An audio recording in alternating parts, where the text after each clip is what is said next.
नमस्कार, स्वागत है आप सभी का। मैं हूँ राधेश्याम बैरागी और आपकी इस पसंदीदा क्लास में आज हम लोग भाग 21 में प्रथम विश्व युद्ध के जो परिणाम थे, consequences of first world war, उसके बारे में एक संक्षिप्त चर्चा करेंगे। संक्षिप्त कहने का मतलब विस्तृत है चर्चा, लेकिन बहुत ही कंसोलिडेटेड है और बहुत ही महत्वपूर्ण भी।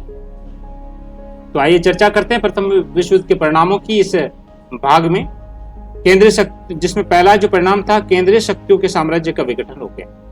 प्रथम विश्व युद्ध का तत्कालीन परिणाम यह हुआ कि जर्मनी, ऑस्ट्रिया, तुर्की साम्राज्यों को छिन्न भिन्न कर दिया। यूरोप में अनेक नए देश अस्तित्व में आ गए, जैसे यूगोस्लाविया, हंगरी और रोमानिया। वहीं दूसरे में निरंकुश शासकों का अंत और गणराज्यों की स्थापना हो गई। युद्ध के दौरान ही रूस में साम्यवादी क्रांति हुई, जिसके कारण जहां जारसाई का अंत हो गया और रोमानोव राजवंश समाप्त हो गया। साथ ही युद्ध के पश्चात जर्मनी में होहेन-जोलर्न और ऑस्ट्रिया हंगरी में हैब्सबर्ग राजवंश का अंत हो गया। युद्ध के 7 वर्ष पश्चात तुर्की के निरंकुश शासन का भी अंत हो गया और प्रथम विश्व युद्ध को एक क्रांति के रूप में हम लोग देख सकते हैं, जिससे विभिन्न निरंकुश राजवंशों का अंत कर दिया। युद्ध के पश्चात यूरोप के विभिन्न देशों में लोकतांत्रिक शासन प्रणाली भी अस्तित्व में आ गई, जैसे रूस, Germany, Poland, Austria, Lithuania, Latvia, Czechoslovakia, Finland आदि। तीसरा जो परिणाम था, अधिनायकवाद का उदय। इस महायुद्ध के पश्चात विभिन्न देशों के राजनीतिक नेता देश की भलाई, सुरक्षा और उन्नति की दुआई देकर असीम अधिकारों का उपभोग करने लगे। इसी आधार पर इटली, स्पेन, जर्मनी, रूस आदि देशों में मुख्य राजनीतिक दलों का शासन स्थापित हुआ। इतना ही नहीं, इस स्थिति ने भी और भी परिवर्तित रूप में मुसोलिनी और हिटलर को आगे बढ़ाने का मार्ग भी खोल दिया था। चौथे परिणाम में अमेरिका की महत्ता में वृद्धि। प्रथम विश्व युद्ध के परिणाम स्वरूप यूरोपीय देशों का प्रभुत्व समाप्त हो गया। चूंकि युद्ध में खर्च होने वाले अतिशय धन के कारण यूरोपीय देशों को संयुक्त राज्य अमेरिका से भारी मात्रा में कर्ज लेना पड़ा। परिणाम स्वरूप युद्ध के पश्चात अमेरिका का प्रभाव बढ़ गया, जिससे फ्रांस, जर्मनी, इंग्लैंड आदि देशों का महत्व घट गया और अमेरिका का विश्व शक्ति के रूप में धीरे धीरे यहाँ से उदय होने लगा। वहीं पांचवा जो परिणाम था, राष्ट्र संघ की स्थापना। युद्ध के पश्चात अंतर्राष्ट्रीय शांति और सुरक्षा की आवश्यकता को महसूस करते हुए अंतर्राष्ट्रीय संगठन के रूप में राष्ट्र संघ की स्थापना हुई। इसकी स्थापना में अमेरिकी राष्ट्रपति वुडरो विल्सन की महान भूमिका रही है। छठे परिणाम में वैज्ञानिक आविष्कार। युद्ध काल में कई आविष्कार हुए। ये युद्ध केमिस्टों का युद्ध था, अर्थात इस युद्ध में रसायनों का व्यापक प्रयोग किया गया। सैन्य प्रौद्योगिकी विकास ने वैज्ञानिक आविष्कार हेतु उत्प्रेरक का काम किया। हवाई जहाजों, पनडुब्बियों सहित जहरीली गैसों और विभिन्न औषधियों की खोज हुई। परिणाम स्वरूप विज्ञान के क्षेत्र में विशेष प्रगति यहाँ पे दर्ज की गई। वहीं सातवें परिणाम में देखें तो राष्ट्रीयता की विजय। युद्ध के पश्चात हुई वर्साई की संधि के तहत राष्ट्रीयता के सिद्धांत को स्वीकार किया गया। इस सिद्धांत के आधार पर यूरोप में कुल 8 नए देशों का निर्माण हुआ, जैसे Hungary, Czechoslovakia, Poland, Finland, Lithuania आदि। इसके बावजूद भी विश्व में ऐसे देश थे जहां इन सिद्धांतों को मान्यता नहीं दी गई, जैसे आयरलैंड, मिस्र, भारत आदि, जिन पर इंग्लैंड का, फिलीपींस पर अमेरिका का और कोरिया पर जापान का अधिकार था। इतना ही नहीं, अफ्रीकी देशों में यूरोप वासियों के विशाल औपनिवेशिक क्षेत्र थे, वहां भी स्थिति को मान्यता नहीं दी गई। वहीं आठवां जो कारण था, सामाजिक परिणाम। प्रथम विश्व युद्ध के क्रम में एवं उसके पश्चात महिलाओं की तत्कालीन स्थिति में व्यापक सुधार हुआ। युद्ध में सैनिक कार्यों में पुरुषों की भागीदारी के कारण कृषि, उद्योग और विभिन्न व्यवसायों में पुरुषों की कमी हो गई। इसका परिणाम यह हुआ कि इन कार्य क्षेत्रों में स्त्रियों की सहभागिता में व्यापक वृद्धि हुई। युद्ध के साथ महिलाओं को राजनीतिक अधिकार भी मिलने लगे। एक प्रमुख उदाहरण था इंग्लैंड में 1918 में 30 वर्ष से अधिक उम्र की महिलाओं को मताधिकार का मिलना, एक एग्जाम्पल है। विश्व युद्ध के फलस्वरूप अंतर्राष्ट्रीय सामाजिक समानता का विकास हुआ। युद्ध काल में अनेक देशों के लोग रंग और नस्ली भेदभाव से ऊपर उठकर साथ खड़े लड़े।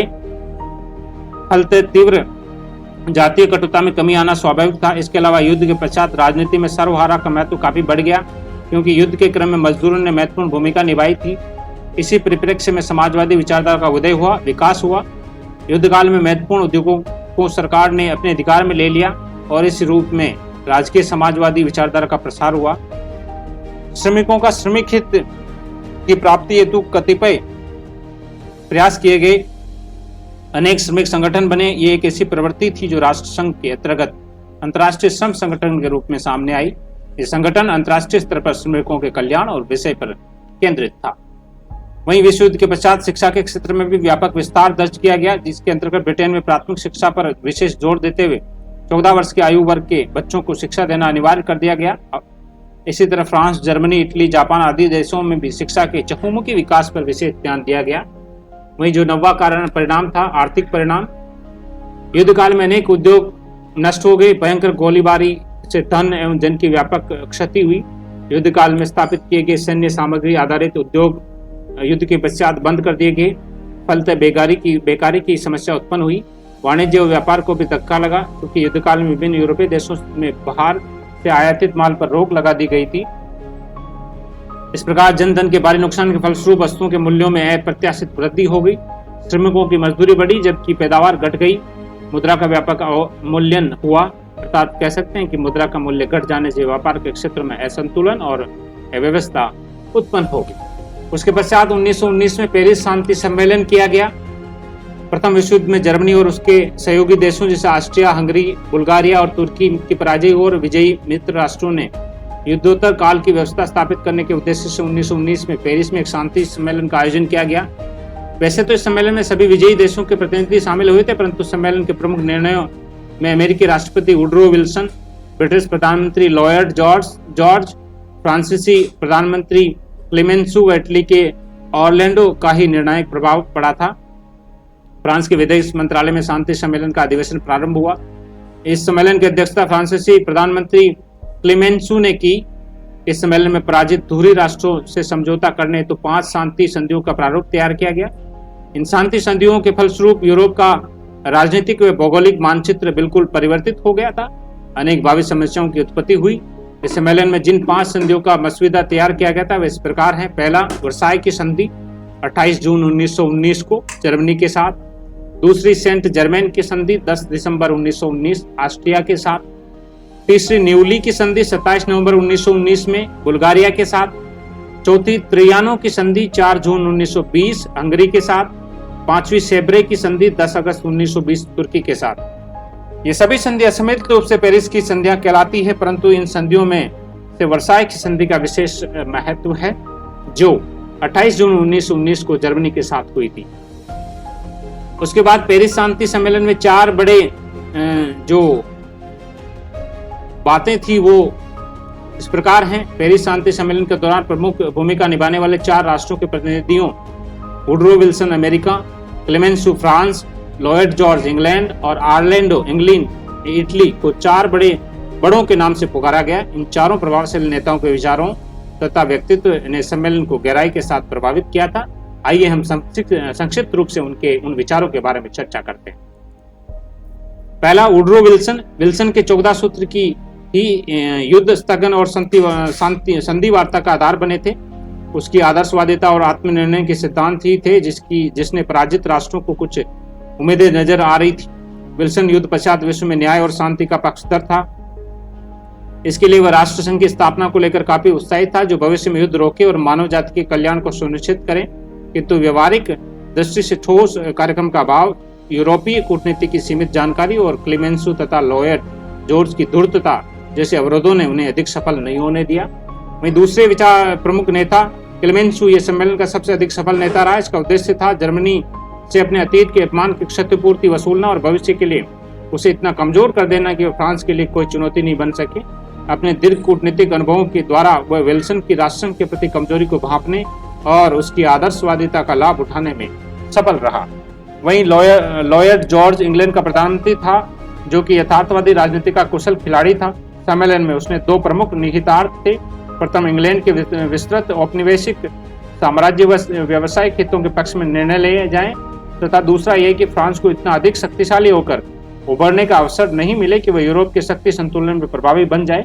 इसके लिए उसने जर्मनी को और बुरी तरह नष्ट होने से बचाया, जिससे कि साम्यवाद के प्रति वह प्रतिरोध में वह जर्मनी उसके साथ हो गए और उसके व्यवसायिक भागीदार के रूप में इंग्लैंड के उत्पादों का क्रेता भी बना रहे, ये भी उनकी बात थी। वही ऑरलैंडो ये इटली का प्रधानमंत्री था जो कि विद्वान और कानूनविद भी था। इस सम्मेलन में लंदन की गुप्त संधि 1915 के क्रियान्वयन की मांग के साथ सम्मिलित हुआ था, परंतु इसकी मांगों पर ध्यान नहीं देने पर यह क्षुब्ध होकर बीच में ही सम्मेलन छोड़ के चला गया था। सम्मेलन में विल्सन के आदर्शवाद की तुलना में क्लेमेंसू के यथार्थवाद और लॉयड जॉर्ज की अवसरवादिता को अधिक सफलता मिली। सम्मेलन में साइयोंजी जापान, जनरल स्मटस दक्षिण अफ्रीका, लेंसिंग यूएसए और बाल्फोर इंग्लैंड अन्य प्रमुख प्रतिनिधि मौजूद थे। इस प्रकार इस भाग 21 में प्रथम युद्ध के परिणामों के साथ हम लोगों ने महत्वपूर्ण संधियों के बारे में, 5 संधियों के बारे में जो पेरिस शांति सम्मेलन 1919 में, उसके साथ ही वुडरो विल्सन, क्लेमेंसु, लॉयड जॉर्ज और आलेंडो के विचारों के बारे में अध्ययन किया, उनके प्रभावों के बारे में अध्ययन किया, उनकी सफलता के बारे में अध्ययन किया। आज के इस लेक्चर में इतना ही। कल फिर हाजिर होंगे नए लेक्चर के साथ। वर्साई की संधि क्या थी उसके बारे में थोड़ा सा विस्तृत रूप से चर्चा करेंगे। तब तक के लिए नमस्कार। Have a nice time.